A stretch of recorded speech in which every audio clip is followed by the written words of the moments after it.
Let's get ready to rumble. Yes, we're back. It's episode 78 of the Hibs Ramble, take 2. We attempted the first take on Monday night, but it did not work. So we're here on Tuesday night and just trying again. We're trying again. So I'm joined again by Ryan and Shaun. How are you, my boys? Yeah, I'm good, mate. I'm good. I'm good to see that we're testing out a new sound system, so hopefully that does everything for everyone. Yeah, we're testing out a new sound system and also the new video system, so hopefully we look better and we sound better as well. How are you, Ryan? Yeah, I'm all good. I'm glad that we've went again and we've not had a big fallout and we've managed to patch things up. So yeah, no, I'm happy. Listen, when Hibs win at the weekend, the following few days afterwards always a wee bit sweeter, isn't it? Absolutely. I mean, it was a good win. Obviously, we're in the hat for the next round of the Cup. We drew Rangers, of course, but first things first, a 3-1 win at Inverness at the weekend. What's our stadium called, Shaun? I can't remember. And Caledonian Stadium. Caledonian Stadium, something like that. Absolute shithole. Not a big fan of it. Don't think I'll go back. But, Shaun, a promising performance. Obviously, we're looking a little bit better, a little bit more solid with those three in midfield. Would you think? Yeah, I think the fact that we had a good level of performance against Celtic as well. We touched on it last week. A week is a long time in football. We've had 3 games, and I think the level of performance and the desire and fight against Celtic allowed us to set up in the way that we did away at Inverness. I know Craig is no longer on the call with us, so I'll say it again. Like I said last night, come and fight me, Craig. Monty has changed. It has not been a 4-4-2 until the Celtic game. Since Marcondes came in, you could see that we had maybe dropped. He was still obviously up as a supporting striker, but he was coming in and filling in a gap into the midfield and giving us a third body in there. And there were spells against Kilmarnock that it worked. Obviously, St Mirren was a shit show for everyone involved. But you could see clear as day that it was a real change in shape against Celtic. And I'm sure Ryan will come on to talk about Monty's and principles and how good it is that he's able to maybe tweak and change it slightly. The fact that we now look like we've got a better quality player in and around that midfield 3 that seem at the moment to be complementing each other is really, really good. I like the fact that he wasn't at the weekend anyway, and the Inverness game. I know we'll kind of bounce between Celtic and Inverness on this pod. I would like the fact that Monty wasn't afraid to change it at half time either to try and get more out of the starting 11 as well. Exactly, Ryan. A change in formation, a change in personnel as well. We've seen Luke Amos and Mayenda start their first starts for the club. How do you think that they got on? First of all, well, actually, I'm saying, how do you think you got on? I know that you didn't watch the game, so yeah, like every other person that didn't go to the game, I watched the 8-minute highlight package, but I watched it about 10 times, so technically I've seen the 90 minutes. Listen, from what I've seen, I was quite impressed with the manner of the performance. It was quite professional, with it being a cup game and a potential banana skin. I think there was a lot of people that were willing Inverness to beat Hibs, whether that be the media outlets or the radio, but we were fairly convincing and professional in the end. I know it was 0-0 at half time, but I think we kind of never got out of second gear. Would that be fair to say? I know you were there. We seemed to have complete control of the game. And the spells that I'd seen, we were building up from the back and playing through the 3 in midfield and out into the wide areas. As Shaun said about the change of shape, I think that's not only benefited the team as a whole, but also certain individuals. We've seen Martin Boyle raise his performance over the weekend. He was involved in a couple of the goals. And we've got a number of players that can play in those positions now, especially after the transfer window. And again, in hindsight, we importantly got a lot of minutes in the legs that were probably needing it. Amos, as you said, got 45, so did Mayenda. An hour for Maolida, and then we had Lafondra and Cadden coming off the bench. So going into the next few weeks where we've got tough fixtures, it's really good to kind of integrate these guys into the squad fully, get them up to 100% match fitness and sharp and firing. Yeah, exactly. I mean, Shaun said a week in football is a very long time, and you look at this time last week, and Amos didn't look like he was ready to play Mayenda didn't look like he was ready to play. Cadden certainly didn't look it. So, we're looking so much stronger personnel-wise heading into that game against Aberdeen at the weekend. But, especially in that right-back area, we've kind of had a wee bit of trouble at some points this season when Miller's been away to the Asian Cup. Of course, Cadden's been injured, and we've had to be a wee bit more reliant on the young laddies, Megwa and Whitaker. So I think Cadden coming back and Miller being back from the Asian Cup, Sean, is going to be a big relief for them because, time after time, game after game, you saw, teams targeting our right-hand side, and it can't be good for Rory Whitaker or Kanaya Megwa's development. No, completely agree. I think when just before Lewis went to the Asia Cup, you could see like his performance did start to tail off a little bit, and everyone was, giving it, oh, I told you so, he's not that great, blah, blah, blah, blah, whatever. But then the weeks prior to that, we were saying he was, second coming of Cafu. The Ramble effect. Yes, exactly. Like I said, a week is a long time in football, and yes, he had tailed off before the Asia Cup, but you saw the real level of performance. I mean, he seems to save his best performances against Celtic, and it was another fantastic performance from him. Just goes to show what we have been missing since he's been away, and the fact that we've now got a better level of personnel in other areas of the pitch has meant that Martin Boyle is now back in his natural position. And to touch on the shape again, the fact that whether it's Ellie Yuan on the left or anyone else out on the left, and then you've got Martin Boyle on the right, it takes a little bit of pressure off them defensively because you've got the ability of Jordan Orbia at left back, and you've got Lewis Miller at right back who can bomb up and down. And like I said, having that extra body in the midfield as well, the centre of the park, has helped. Especially like against Celtic, Joe Newell was dropping really, really deep as well. So I think all in all, in comparison over the two games, it's been a real good insight to maybe see what we actually have a little bit more. I touched on it in last week's episode about the fact that Monty said, and kind of felt it myself as well when I asked how we would maybe get on in March or in February going into March, and I kind of felt it would be fully up to speed towards the end of the month, and we're slowly starting to see that. We're seeing longer spells of dominance from certain individuals and a better level of performance for individuals as well. And you mentioned Lewis Miller, I mentioned Martin Boyle, Mariah Welsh against Celtic was absolutely tremendous, phenomenal performance with him. Whether it's him or whether it be any of the attackers that we brought in, whether it's Marcondes or whoever, we like to pigeonhole certain players into certain roles. But I like the fact that quite a few of the players, whether it be Amos or Mariah Welsh, they seem like they can do a bit of both. Whether it be the dogged work defensively, but then the box to box, and they've got a wee bit of class about them. There's a couple of good touches they play for Luke Amos and Mariah Welsh, as well as digging in and making good challenges. Yeah. And the same goes by with our front attacking players. We've got a lot of, fluid players, I would say. I wouldn't say that now, whereas 3 or 4 weeks ago, we maybe had a quite rigid team where players could only play in that set position, and maybe Monty structured them and wouldn't let them leave that kind of position. I think that hindered us. But when you've got players like Lewis Miller who can bomb up, Cadden is now getting fit, who can bomb up and down. Ryan touched on it in last night's failed episode that Cadden can obviously play in a number of positions. We have a lot of good quality players who are now getting back up to speed and have improved the squad in comparison to where we were at the end of December. And we're now we're not more rigid than what we're a lot less rigid, so we're a lot more fluid in regards to both front to back. As long as we can kind of keep that back line, I know we touched on it last night, the back line and the and the goalkeeper kind of being the same, everything from there onwards, if we can get that a little bit more fluid and give people a little bit more freedom to roam a little bit more, I think we'll start to see a lot more of a stronger performance on a more consistent basis. 100%. I mean, as Sean touched on there, Ryan, we didn't really know come, the deadline day whether it was a good window or not. On paper, you look at the signings that we've made, the calibre of players that we brought in, and you thought, no, that's a smashing window.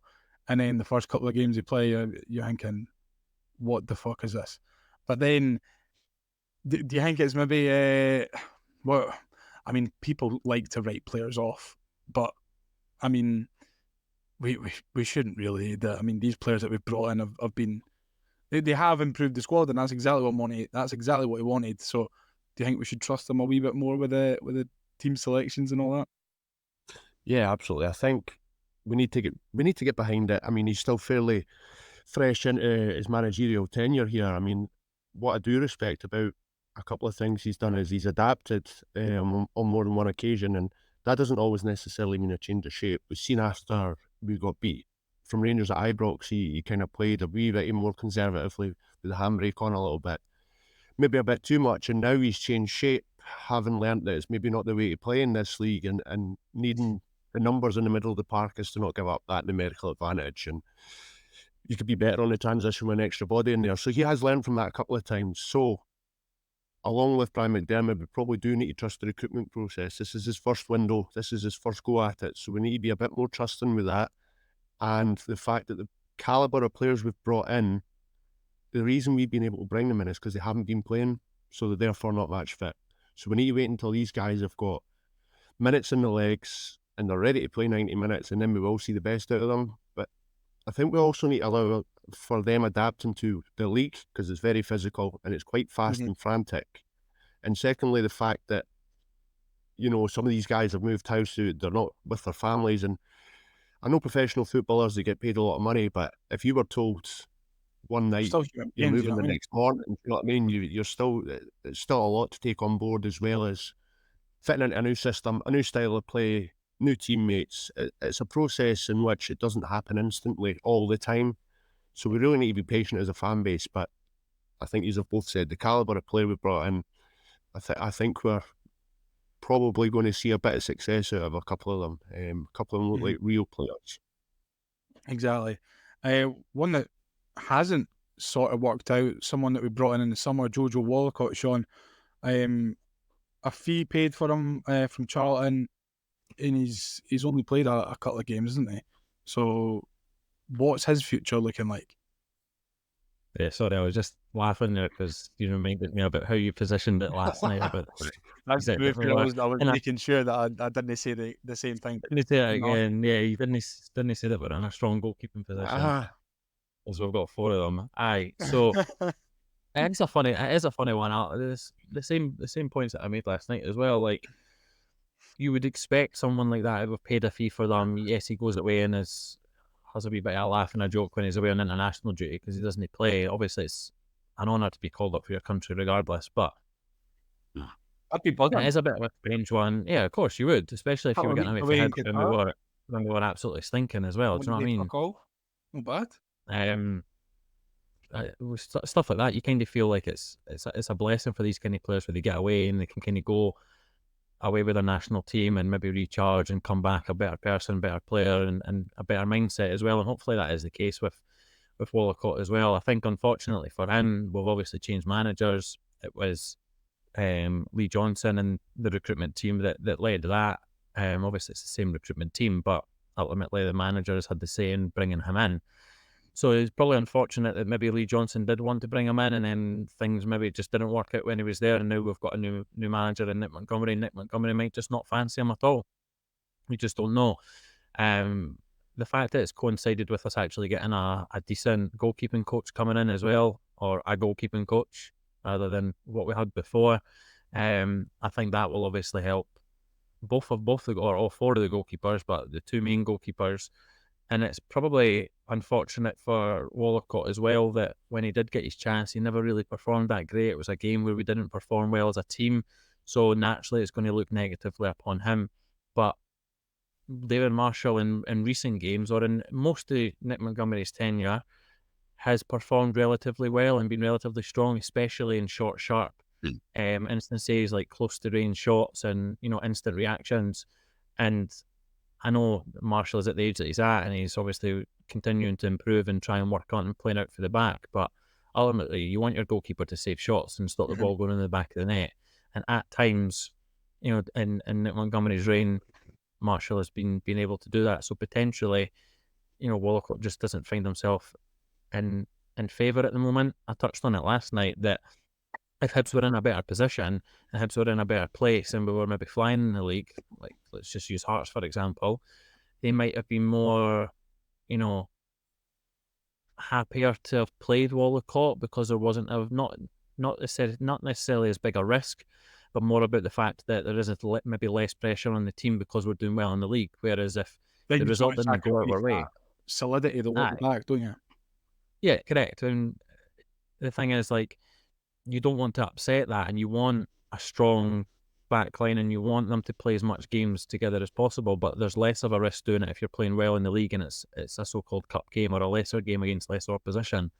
So it's probably not worked in Wallacott's favour, all the things that I've just mentioned, the fact that we're not in a good place or weren't in a good place at the time. Whereas if we were maybe flying, maybe we would have got another chance. So Yeah, I mean, Brian, you got to look at it this way.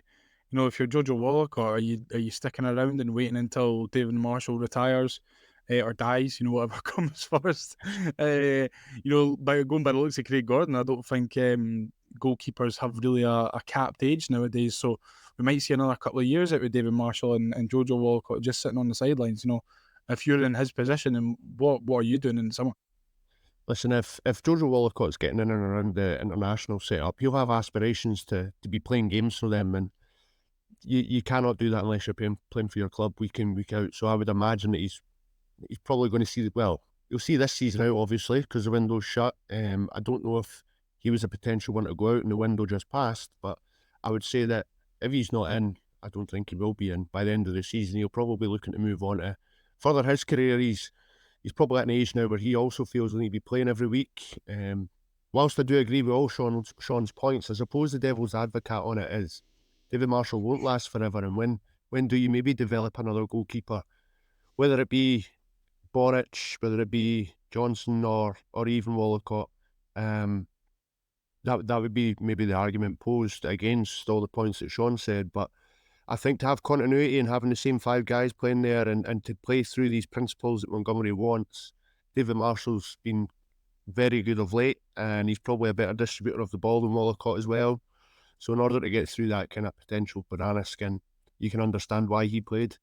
The thing is, Wallacott's probably on quite a decent wage as well, so the club might not want him to be hanging about for too long either if there is no intentions to play him. See, the thing for me is that if, you know, when David Marshall does finally hang up the gloves, me personally, I'd like someone who's prepped and ready to step right in, you know, is a first team quality and isn't a project.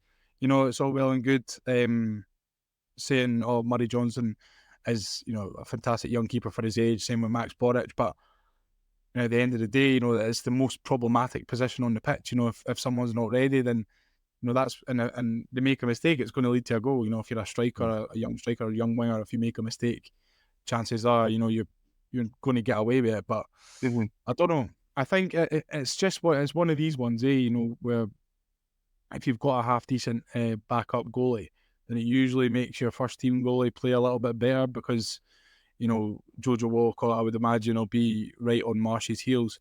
So, you know, I think it's maybe pushed him on a little bit this season. I think he has performed a bit better in recent weeks, especially since Monty took over. But it's just one of these ones we're going to wait and see in the summer, but I'd be happy to see him stick about and jump in whenever Marshall, you know, isn't playing. But then again, you're probably not going to be happy with that. And if you want to play for Ghana, then it's not going to happen for you. But you know, apart from him, an awfully strong bench on Saturday. You know, the options that we had to come on, Lafondra, Cadden, Emiliano, just to name a few. Sean, the squad is in a fantastic place, and you know, we've got, surely out with Celtic and Rangers, one of the best squads in the division, eh? I think on paper, yeah, I'm inclined to agree. Said it the other week when we were referring to the window. Like, I genuinely think that the quality player, the profile of the player that we have is far superior to how it was at the start of the window. And that's ultimately what you want to do. January is a notoriously hard window to recruit. Normally, or prior to the window, Monty said that we're only going to bring in players that are going to improve our starting 11, and other than maybe one, maybe two, you're talking 4 or 5 of them, in my opinion, do improve our starting 11. And the fact that we've got these types of boys slowly getting up to speed, or at least able to contribute something to the starting 11 at the moment is really good. Ryan touched on it earlier about the fact that these types of players and the profile of these players are maybe only available because of the position they find themselves in, but that's just the card that we've been dealt, and we need to deal with that and handle it in the right way. Who knows, some of these players might not be in favour when they go back to their club, and then we might have the opportunity to get them on loan again, similar to Will Fish, or we might be able to secure a deal for some of them. So yeah, we're looking now, especially against Celtic. We brought on Luke Amos, we brought on Alida, and obviously Tavares, which I won't get into, but the other two improved the starting 11 and improved the players that were on the pitch. We saw a real change in the level of performance. Obviously Dylan Ventry was asked to do a real job again against Callum McGregor in the Celtic game, and Alida comes on and bullies the Celtic centre halves about. Luke Amos comes on, obviously, for Dylan Levitt, who didn't have his greatest performance, but again improved the quality player that we had on the park, and we didn't look in a worse place. Whereas prior to the end of the January window, and even towards the end of the year last year, we're bringing players on and we're not improving the quality of the player that we've got on the pitch there. He touched on the game at the weekend there. Obviously, we brought on lots of quality, but the biggest thing for me was not only the fact that we kept the same back five, but the players that scored the goals at the weekend, I feel like were players that really needed to score those goals. Obviously Malida was probably going in anyway, because it was going to the other side of the goal. So listen, he started his Hibs career really, really well. Really strong performance against Kilmarnock, got a goal as well, well taken goal. Really, really strong performance against Celtic as well, which was great to see. And then obviously the weekend there, another goal. So he's fitted right into the team, and he gives us a different dimension going forward, whether it be out wide or whether it be through the middle. He does look to have real quality as well. We've obviously touched on the quality of having Martin Boyle back as well, but his goal contributions this season have been nowhere near his standard, and his level of performance has been nowhere near his standard as well. So it'll do him the world of good to be back out wide right, like I alluded to earlier on, and getting a goal. And the thing is, when you're playing, when you're a player and you're playing with better players, Actually, it's going to 100%. improve your level of performance. But I mean, just going back to Mizian there, you can absolutely see why Barcelona wanted him not that long ago, and he's a real talent. We're quite lucky that we've been able to bring him in, Ryan. Yeah, I mean, absolutely. Sean's highlighted a lot of his good attributes. I find him to be a very direct player, and he's a powerful runner. He's really strong when he's on the dribble. You've seen that in his goal. He turns and, a wee bit of a body swerve, and he puts his Carragher on the floor, and it just opens right up for him. And I would agree with Sean. His initial shot looked like it was arrowing into the corner, but that's what I think he gives you when he plays centrally. He's really direct, and he is bullish. You've seen him do that against Celtic. I mean, he even tried the overhead kick, and his technique was on point. You've seen many a player do that, and it ends up in the famous five or wherever. So I think going forward this season, he will be a key factor to what we've got to offer. But I mean, I can't say more about the shape and how much it's helped us. It's been, a key thing over the last two games. It benefits the players we've got, as opposed to, again, Sean saying about pigeonholing players into positions. It makes it really fluid and free-flowing, and these guys can kind of interchange in the middle of the park where somebody might sit deeper. And I just think it really, really benefits us as a whole, and we're starting to reap the benefits of that with performances. Obviously, we need to turn that into results going into Aberdeen, which will be difficult, but I think it gives us much more of a chance than it would have done a couple of weeks ago. 100%. I mean, I think that the pressure is alleviating a little bit on Nick Montgomery now. Not that I thought it should have been there in the first place, but when you put together a run of results like we did, there's always going to be people talking. So it's maybe giving him a little bit more belief that he is good enough for this division. He'll be thinking, I can put these players out and tell them what to do, and they will do what I want to do and put performances in, and we'll get results on the back of that. I've got absolutely no doubts, with the squad of players that we've got available to us now that we will manage to do that. Looking ahead to Saturday though, it's going to be a tough game, Sean. I know we've won up there already this season. Beat them at home. Obviously, they beat us at Hampden, but you know they're kind of. I don't want to say they're starting to turn and finding a little bit of form, because it might just be, you know, the Neil Warnock bounce.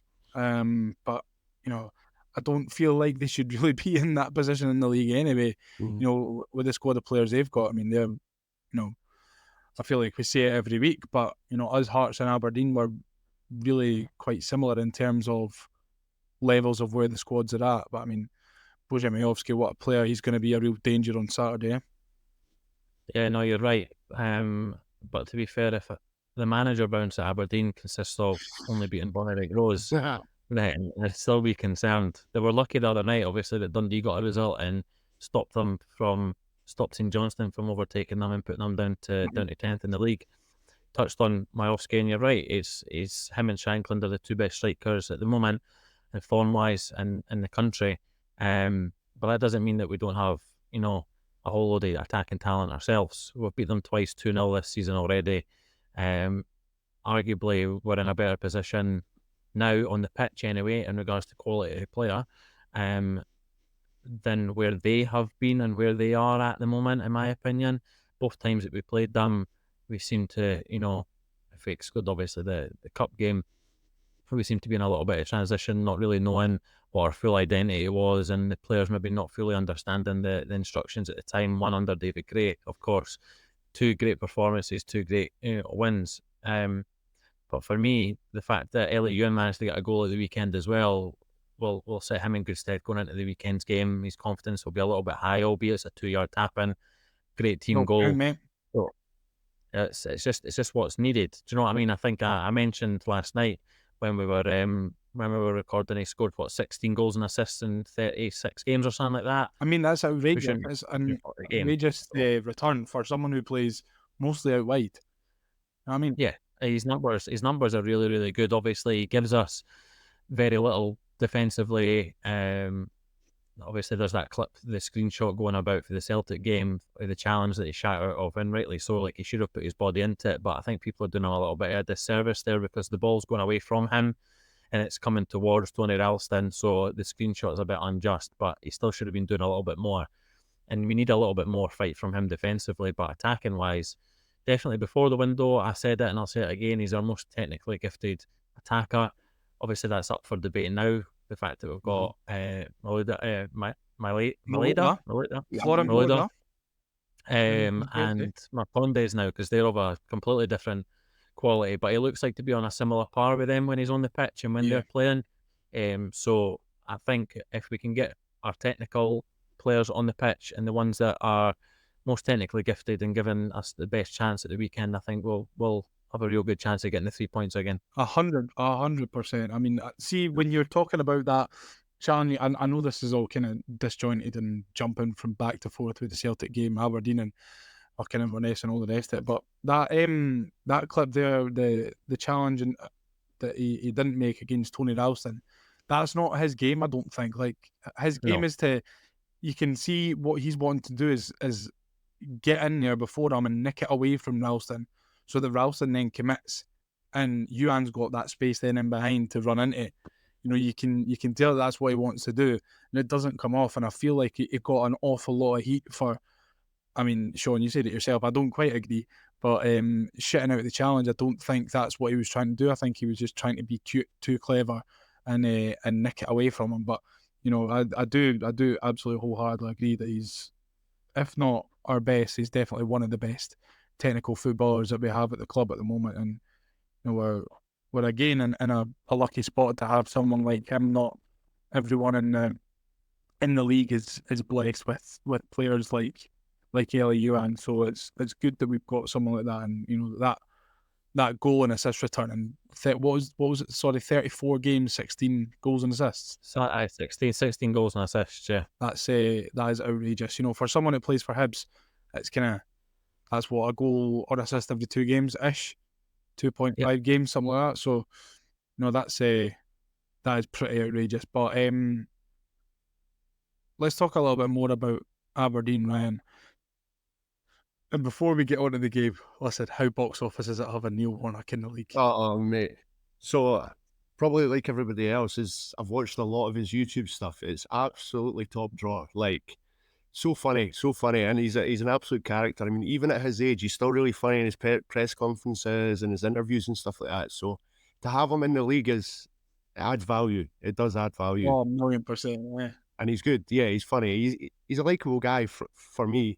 As for a manager bounce, I'm not 100% sure, because Bonnie Rose actually had more of the ball in Aberdeen at the weekend, which is quite alarming if you're an Aberdeen fan. But listen, I think we've got to take a lot from the last two games. Despite getting beat by Celtic, you got to remember they're reigning champions, and it was 2 penalties. They didn't really break us down in any form. They would have had a lot of shots at goal, but did they ever get really right in behind us?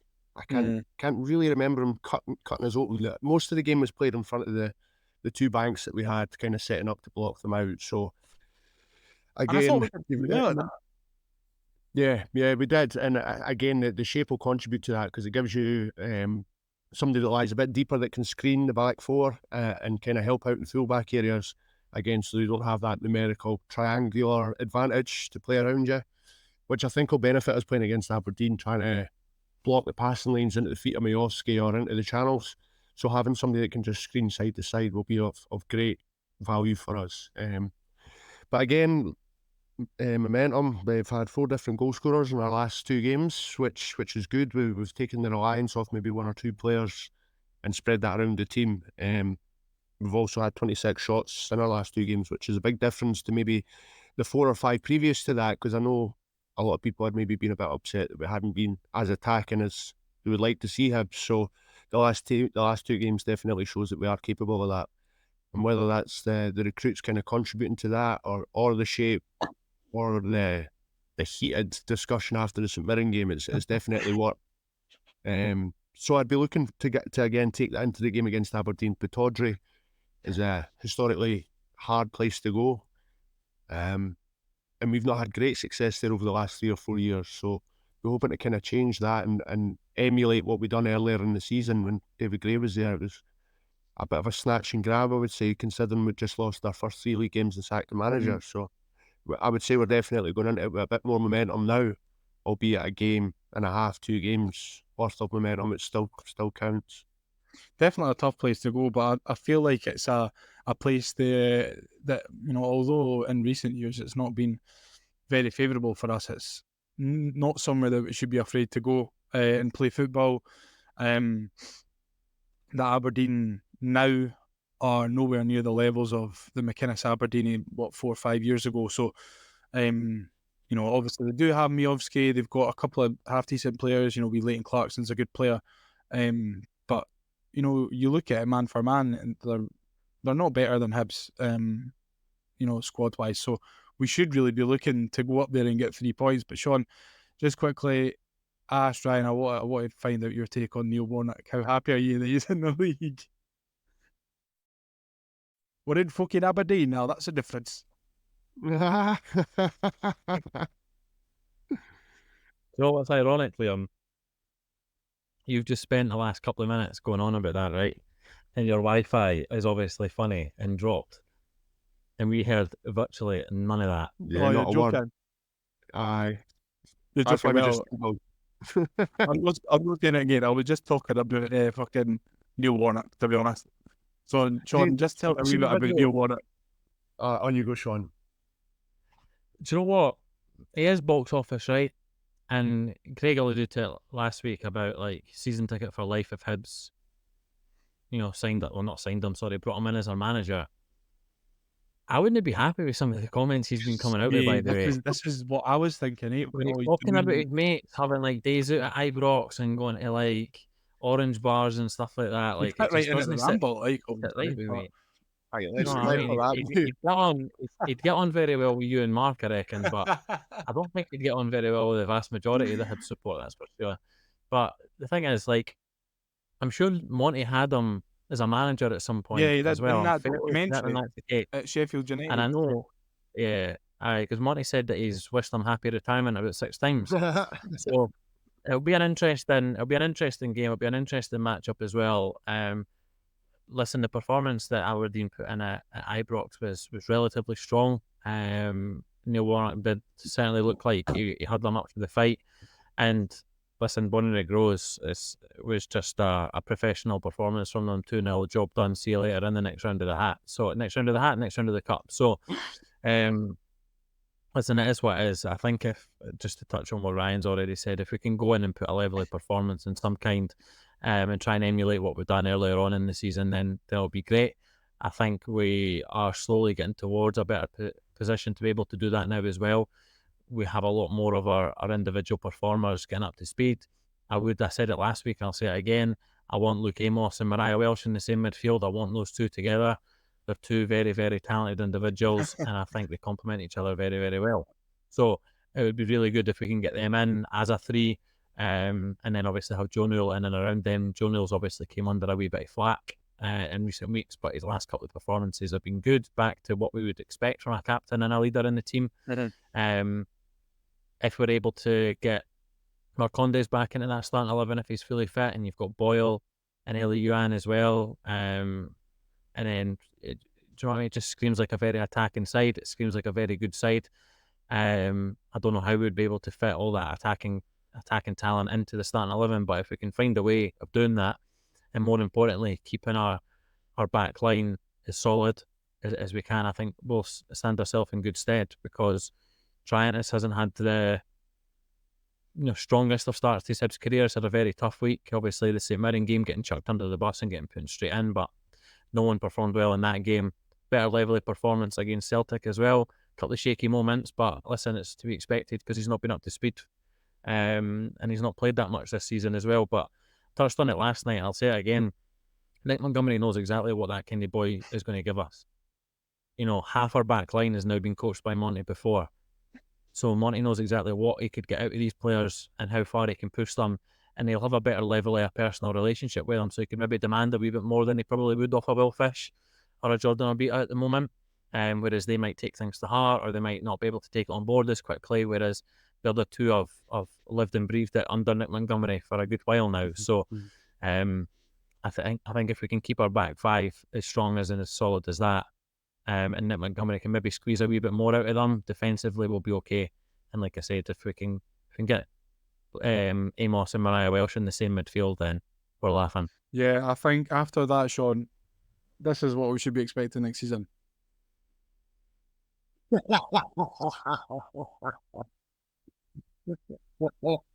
Surely we'll hear a wee bit of that Easter next year, eh? The league flag is coming home. Absolutely. See just on Nectar, again, said it last night, but I'll say it again. See his physique and his frame and his stature as a person. He is ideal to play centre half. He's a big guy, big strong lad, seems fit, and he progresses the ball really well from the back, which initiates attacks from there. I know he had a couple of wayward passes against Celtic, but he's still kind of settling in. He's been in the cold for a long time, but again, I think the next couple of months he will be a key part of the team in terms of the principles and the way that Montgomery wants his teams to play. And that's exactly why he's brought him in. Absolutely. Listen, we are going to wrap up here and move on to our listener questions for this week. Now it's time to answer the Hibs Ramble listener questions. Okay, so last night, what we did was we went through the questions from after the Celtic game and the questions from after the Inverness game, but I don't think the questions from the Celtic game are really that relevant now, considering what we've chatted about in tonight's episode. So we'll just have a look at the questions for after the Inverness game. And you did tell me last night, Sean, that John asked on Instagram what's for dinner. So Yes, John. you know what? Let's go through last night's dinners as well, because I feel like last night's dinners were good as well. So last night I had beef stew and mashed tatties that was homemade by my mother. She dropped it off yesterday and it was stupendous. It was unreal. Ryan, what did you have for your tea last night, and what are you having for your tea tonight? Right, so I don't know what I'm having tonight. That's up to the boss. She's going to cook something. But last night I had pulled pork halloumi bao buns with like spring onions and red lettuce and some Mexican rice on the side. Oh, yeah. And mixing continents there with what's on the plate, but it went well. It was really nice. Bao buns are unbelievable. Intercontinental Championship winner, Ryan Melville. Sean, what did you have? Bacon and mushroom risotto last night. Went down a treat. Really, really good. I've got a chorizo creamy pasta bake on the menu this evening, and that anything with chorizo is right on my street. So I'm excited for that. Looking forward to it. Ryan, the more rambles that you're on, Ryan, you'll understand that every week, when you ask Sean what's for dinner, it's either a risotto or a pasta. Yeah, Hey, Ryan, I was- hey, Sean, Or a chicken and rice. That's the or a only chicken three rice. options. I mean, also but gonna I'm say filling that one with risotto. I have heard them talk about chorizo quite a bit as well. You're a big fan of chorizo, aren't you? Just chorizo. Tremendous. Love a sausage. We've got And a soft rim as well. Shaft. Sean and me have got an understanding in each other already. It's been a fast process. Like I'm going to go last up Nando's tonight. Come on. I know his game, man. I know his game. What is your Nando's order? Mine, Talk to me. Aye. mate. There's no Nando's for about 50 miles here. All right. Have you tried the Nando's mac and cheese? I've I've not tried it yet, but I might get it tonight. highly recommend. My order is usually, I changed recently actually. I used to get the butterfly chicken, but now I get the chicken thighs, medium spiced.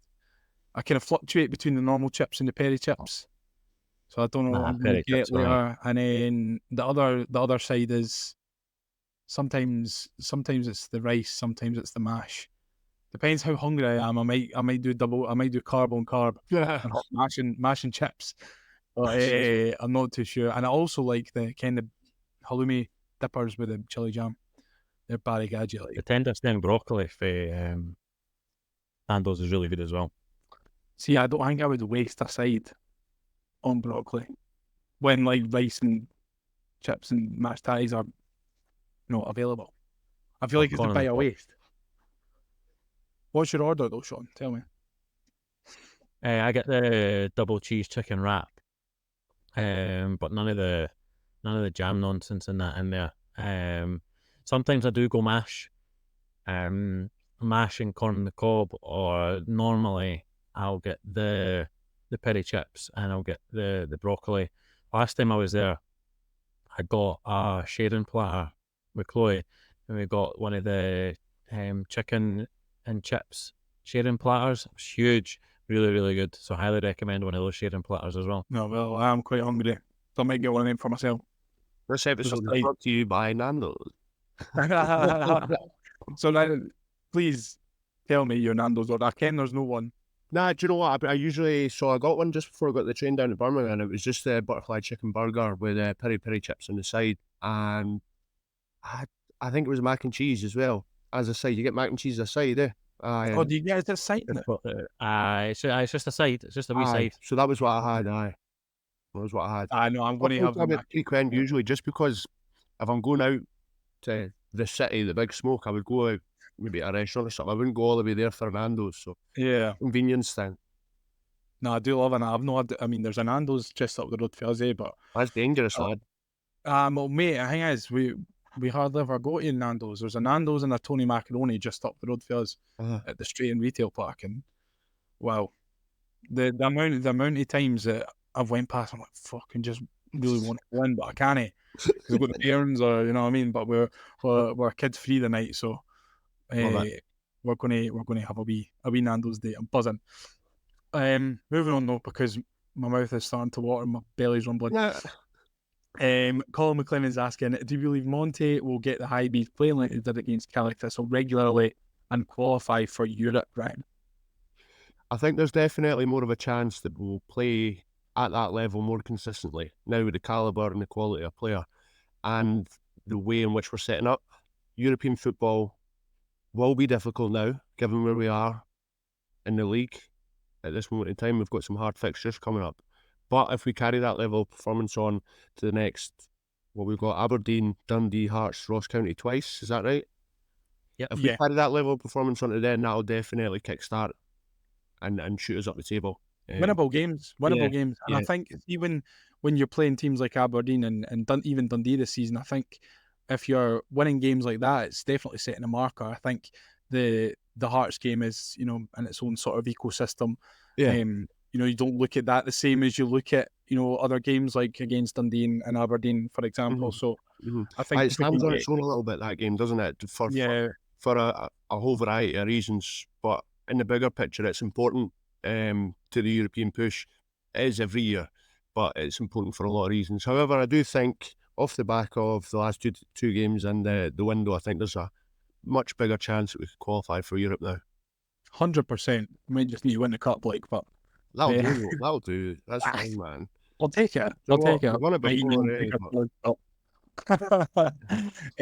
Next up, Sean, we've got Haley asking, how long do you get in the jail for stealing a song you've been singing since the 80s? Coming to me again with this question. So I was in the gym at the time when I saw the original tweet, and it rattled me.